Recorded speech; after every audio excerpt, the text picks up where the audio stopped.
Hello সবাইকে, তিথিস ওয়ার্ল্ডে তোমাদের সবাইকে স্বাগত। কটা দিন ধরে যেই পরিমাণ ঠান্ডা পড়েছে, এই ঠান্ডায় একরকম জমে গেছি। সেই কারণে সকাল সকাল আর ঘুম থেকে উঠতে পারছি না। প্রতিদিনই ওই 7টা সাড়ে 7টা বেজে যাচ্ছে। আর তোমরা এই ঠান্ডায় কেমন আছো অবশ্যই জানিও। আর এদিকে দেখো, বেশ এখন অনেকটাই বেলা মতন হয়েছে। মাম্মা এখন ঘুম থেকে উঠে নিজের মতো নিজে খেলছে। ওকে খাইয়ে দিয়েছি, এবার আমি যাব রান্নাঘরে। এই যে বাজারও চলে এসছে, এখানে ধনেপাতাটা বেছে রেখেছি।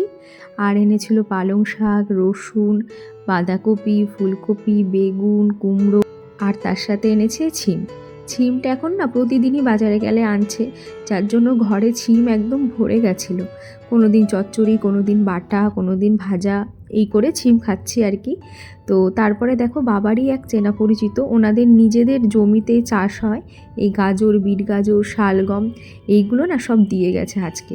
তো বেশ ভালো লাগছিলো, একদম টাটকা সবজি। তো এইবার এই যে রান্না করব, এখানে তার জন্য ছিম, আলু আর একটু মূলো কেটে নিয়েছি, ভাজা করব। তার সাথে বিট গাজর, গাজর, আলু আর পেঁপের একটা ঝোল করব। আগের বছরও শীতে দিদা ছিল, তখন মানে এই রান্নাটা করেছিল, তোমাদের সাথে শেয়ার করেছিলাম। ওইভাবেই করেছি, মানে তেলে গোটা গরম মশলা, জিরে গুঁড়ো আর শুকনো লঙ্কা ফোড়ন দিয়েছি। তারপরে ওই সিদ্ধ করে রাখা গাজরগুলো সব ঝোল সমেত দিয়ে দিয়েছি। তারপরে পরিমাণ মতো নুন আর চিনি দিয়ে ভালো করে ফুটিয়ে নেব। নামানোর আগে দিয়ে একটু খুন্তির মাথা দিয়ে ভেঙে দেব, যাতে মানে ঝোলটা একটু ঘন হয়।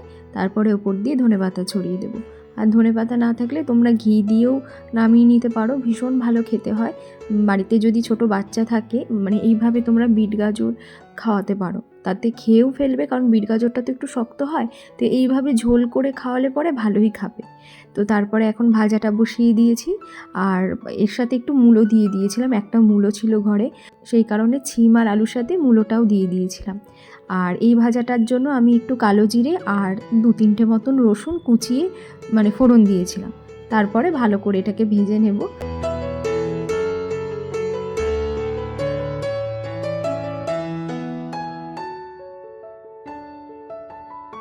ওইদিকে ভাজাটা হতে হতে বাবা তো সকালে পাবদা মাছ এনেছিল বাজার থেকে, আর আজকে মাছের সাইজগুলো একটু ছোট ছোটোই, খুব বেশি বড় না। তো এখন এগুলোকে কাটতে হবে, তাই বাইরে থেকে কেটে ধুয়ে পরিষ্কার করে ঘরে এনে তারপরে ভাজবো। তো এখন দেখো, নুন হলুদটা মাখিয়ে নিচ্ছি, আর মাম্মার জন্যও করে নেব একবারে দুবেলারটা। তো তার জন্য আমি আজকে বেগুন কেটে নিয়েছি, মানে বেগুন দিয়ে করব। এমনি পাবদা মাছ কিন্তু শুধু জিরে দিয়ে ঝোল করলেও ভালো লাগে। তো মাম্মারটা একদম প্লেনভাবেই করব, আমাদের জন্য একটু বেগুন দিয়ে মানে সর্ষে দিয়ে ঝাল করব। তো তার জন্য দেখো, আমি প্রথমে তো মাছগুলোকে ভেজে নিয়েছি, তারপরে কুচি কুচি করে একটু বেগুন কেটে নিয়েছিলাম, সেটাকে একটু কালো জিরে ফোড়ন দিয়ে ভেজে নেব।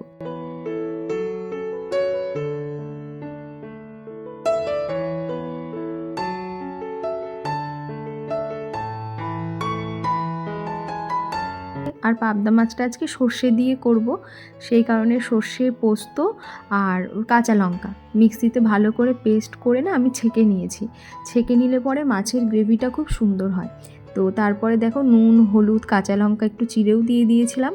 আর অন্য সময় টমেটোটা পেস্ট করেই দিই, আজকে আর টমেটো পেস্ট করিনি, ছোট ছোট করে কুচি করে এই কষানোর সময় দিয়ে দিয়েছি। তারপর ভালো করে একটু কষিয়ে নিয়ে জল দিয়ে ভালো করে ফুটিয়ে নেব। তারপরে মাছগুলোকে দিয়ে দেবো। আর নামানোর আগে দিয়ে তো ধনেপাতা দিতেই হবে। এখন শীতকাল মানে প্রতিটা রান্নায় একটু ধনেপাতা দিতেই হবে, নয়তো একদম ভালো লাগে না, যেন মনে হয় কেমন ফ্যাকাশে ফ্যাকাশে লাগছে। তাই ওই জন্য যাই করি শেষে একটু ধনেপাতা দিয়ে দিই। তো যাই হোক, এদিকে আমার কথা বলতে বলতে মাছ রান্নাও হয়ে গেছে। আর আজকে একটু ঝাল মতনই করলাম, কারণ যেহেতু ওই গাজরের ঝোলটা করেছি, সেই জন্য এটা একটু মাখা মাখা মতন করেছি। তো এই তো আমার আজকে রান্নাবান্না হয়ে গেল, মাছের ঝাল আর এদিকে ছিম আলু ভাজা, তার সাথে গাজরের ঝোল।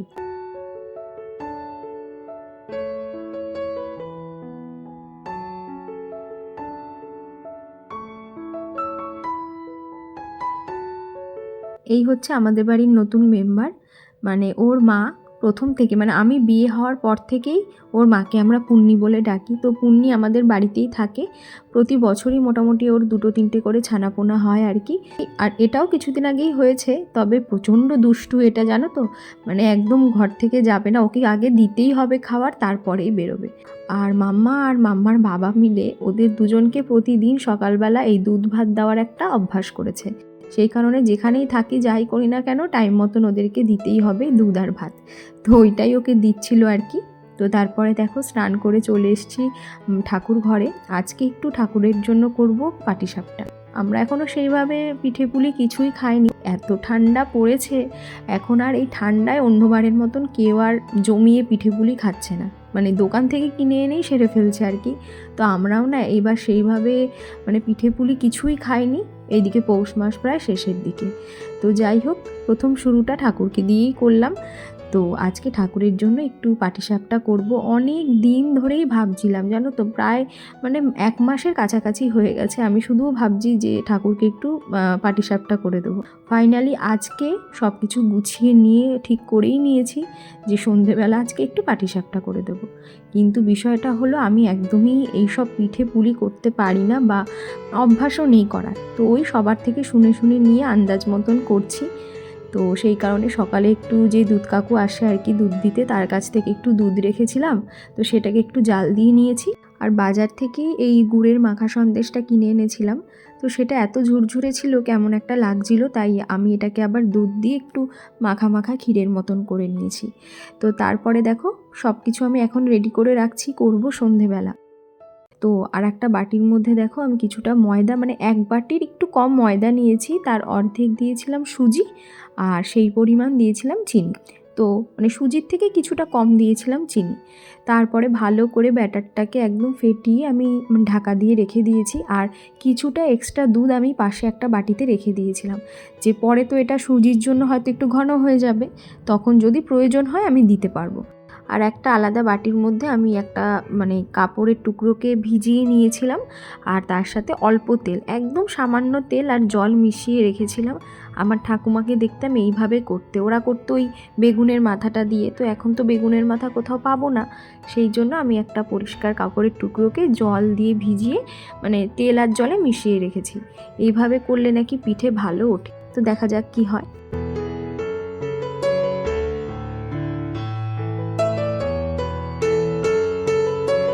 এরপরে দেখো মাম্মাকে দুপুরের খাবার খাইয়ে দিয়েছি। তারপরে এখন বায়না উঠোনে নিয়ে ওকে মানে গাড়িতে করে নিয়ে ঘোরাতে হবে, তাই এখন ওকে নিয়ে কিছুক্ষণ ঘুরছি। আর তোমরা দেখো গাছগুলোকে দেখলেই বুঝবে যে পুকুরের দিক দিয়ে কী পরিমাণ ঠান্ডা হাওয়া। সেই কারণে এই দুপুরবেলাও মনে হচ্ছে সোয়েটার মুজো টুপি সব পরে থাকে। কি যে একটা সমস্যা, কি বলবো। যাই হোক, এখন তো মাম্মা ঘুমোচ্ছে, আমি একটু ছাদে এসছি জামা কাপড় নিতে।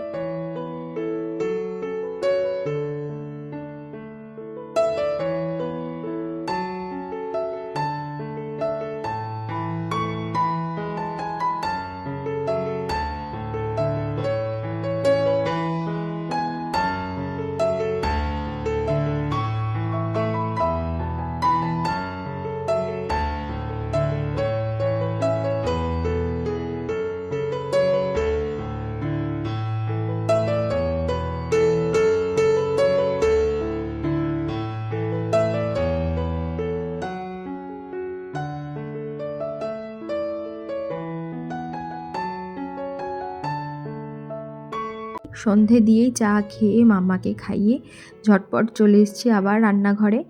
গোলাটা কিন্তু দেখো অনেকটা ঘনও হয়ে গেছে, তো এখন দুধটা দিয়ে একদম পাতলা করে নিলাম। চলো এবার শুরু করা যাক। ঠাকুরের নাম নিয়ে শুরু করলাম, দেখা যাক কি হয়। আর প্রথম দিকে দেখবে যখনই পিঠে করবে, সেই মানে যে কোনো পিঠেই হোক না কেন, প্রথম দিকে দেখবে 2-1টা কিন্তু একদম ভালো হতে চায় না, ওই লুচি ভাজার মতন। প্রথমেরগুলো গোল হতে চায় না, তারপরেরগুলো আস্তে আস্তে ঠিক হয়। আমার ক্ষেত্রেও আজকে তাই হয়েছে। প্রথম দিকে একটু মানে কেমন একটু হয়েছে ঠিকঠাকই, উঠেও গেছিলো, কিন্তু একটু সমস্যা হচ্ছিল। কেন, এটা তো প্লেন ফ্ল্যাট কোনো প্যান নয়, মানে কড়াইয়ের মধ্যে করছি, সেই কারণে আমার উল্টাতে একটু অসুবিধা হচ্ছিল। তার উপরে আমি প্লেন যে খুন্তিটা ঠাকুর ঘরের সেটাও পাচ্ছিলাম না।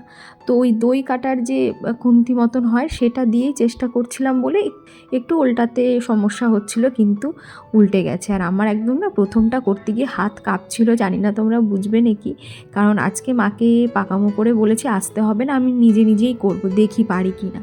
তো নিজে নিজে বলে তো ফেলেছি করব, কিন্তু যদি কিছু গন্ডগোল হয় একদম সব গেল।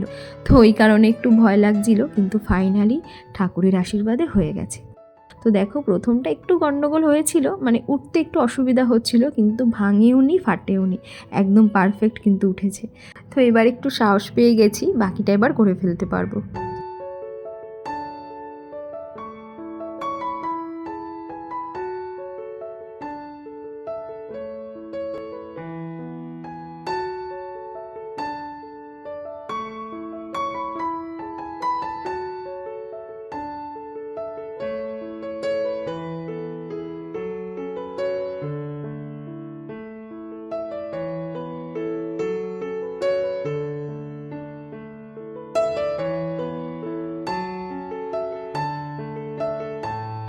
আগে তো বসে বসে পিঠে পুলি অনেক খেয়েছি, মায়ের হাতে, দিদার হাতে, ঠাকুমার হাতে এবং আমার বাবার হাতেও। আমার বাবাও খুব ভালো পিঠে করতে পারে কিন্তু, আর বিয়ের পরে শাশুড়ি মার হাতে।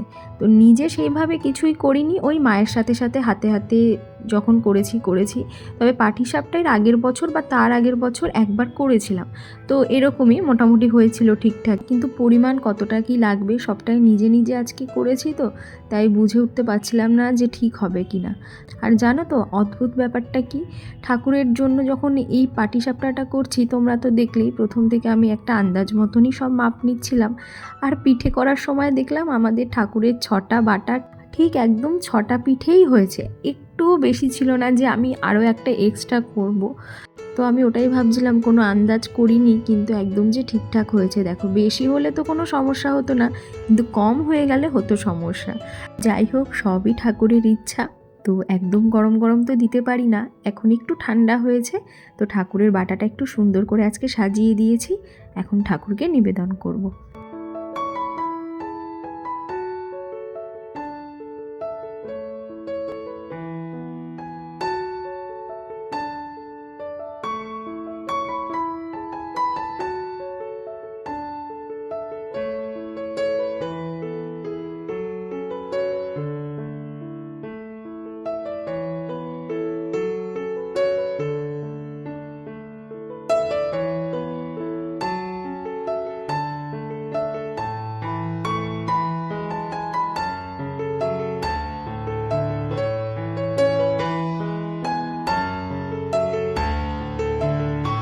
তো আজকের মতন পুজো দেওয়া আমার কমপ্লিট। তো আজকের ভিডিওটাও আর বড় করছি না, এখানেই শেষ করছি। তাহলে কেমন লাগলো অবশ্যই কিন্তু জানিও। যদি ভালো লেগে থাকে একটা লাইক করো, আর যারা যারা আমার চ্যানেলটা এখনও সাবস্ক্রাইব করোনি তারা প্লিজ আমার চ্যানেলটা সাবস্ক্রাইব করে আমার পাশে থেকো। আবারও খুব তাড়াতাড়ি দেখা হচ্ছে নতুন ভিডিওতে। সবাই ভালো থেকো, সুস্থ থেকো। Thank you.